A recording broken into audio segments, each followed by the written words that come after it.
சிங்கம்புணரி அருகே ஸ்ரீ மீனாட்சி சொக்கநாதர் திருக்கோவிலில் கார்த்திகை சோமவாரத்தை முன்னிட்டு பிரம்மாண்ட 1008 சங்கு பூஜை.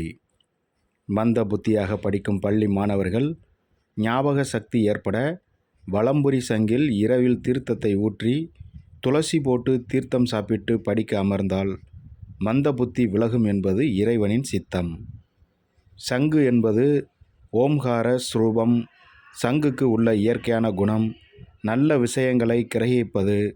சங்கில் மூலிகைகளை கலந்து புனித நீர் ஊற்றி கற்பையும் போட்டு மந்திரங்கள் உச்சரிக்கும் போது மந்திரங்களை கிரகித்து சாமிக்கு கொடுப்பது சங்கின் முக்கிய அம்சமாகும். சங்கில் உள்ள புனித நீரை சாமிக்கு அபிஷேகம் செய்து புனித நீர் தீர்த்தத்தை சாப்பிடும்போது சர்வலோக நிவாரணியாக உள்ளது. சிவகங்கை மாவட்டம் சிங்கம்புணரி அருகே சிவகங்கை சமஸ்தானம் தேவஸ்தானத்திற்கு உட்பட்ட முறையூர் ஸ்ரீ மீனாட்சி சொக்கநாதர் திருக்கோவிலில் கார்த்திகை சோமவாரத்தை முன்னிட்டு 1008 சங்கு பூஜை நடைபெற்றது. முன்னதாக முதல் கால யாக வேள்விகள் நிறைவு பெற்று இரண்டாம் கால யாக வேள்விகள் துவங்கி கணபதி ஹோமம், மிருத்துஞ்சய ஹோமம், புத்திரகாமஷ்டி ஹோமம் உள்ளிட்ட ஹோமங்களுடன் பூர்ணாகுதியுடன் நிறைவேற்றது. மந்த புத்தியாக படிக்கும் பள்ளி மாணவர்கள் ஞாபக சக்தி ஏற்பட சர்வலோக நிவாரணியாக வலம்புரி சங்கில் இரவில் தீர்த்தத்தை ஊற்றி துளசி போட்டு தீர்த்தம் சாப்பிட்டு படிக்க அமர்ந்தால் மந்த புத்தி படிப்படியாக விலகி ஞாபக சக்தி ஏற்படும் என்பது ஐதீகமாக உள்ளது. 1008 வலம்புரி சங்கில் ஊற்றப்பட்ட புனித நீரை கொண்டு அஷ்டலிங்கத்திற்கும் காசி விஸ்வநாதருக்கும் மூலவரான சொக்கநாதருக்கும் அபிஷேகம் நடைபெற்றது. இந்த 1008 சங்கு பூஜையில் திரளான பக்தர்கள் கலந்து கொண்டு சாமி தரிசனம் செய்தனர்.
மூலிகைகள்லாம் கலந்து அந்த நீரை ஊற்றி அதில் தெற்பையும் போட்டு நாம் உச்சரிக்கும் போது உச்சரிக்கிற மந்திரங்களை கிரகிச்சு சாமிக்கு கொடுக்கக்கூடியது அந்த சங்கனுடைய அம்சம்.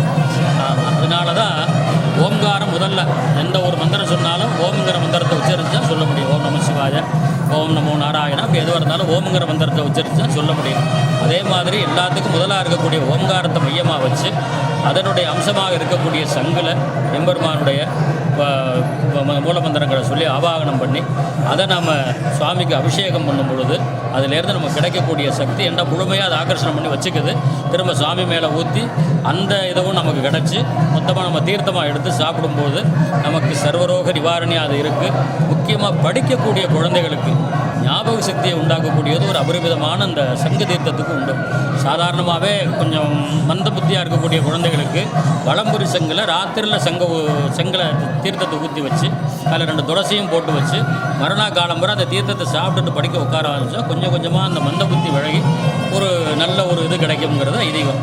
அதனால் இது மக்களுக்கு பயன்படுறதுக்கு மட்டும் இல்லாமல் ரோக நிவாரணி மற்றும் எல்லாருக்கும் சகல சௌபாகியம் கிடைக்கக்கூடிய ஒரு வாய்ப்பு கிடைக்கிறதுனால தான் நாம் அந்த சங்காபிஷேகத்தை முக்கியமாக திங்கக்கிழமை சிவபெருமானுக்கு சிவப்பு, அதில் கார்த்திகை மாதத்தினுடைய வரக்கூடிய திங்கக்கிழமை அதை விட சிறப்பு.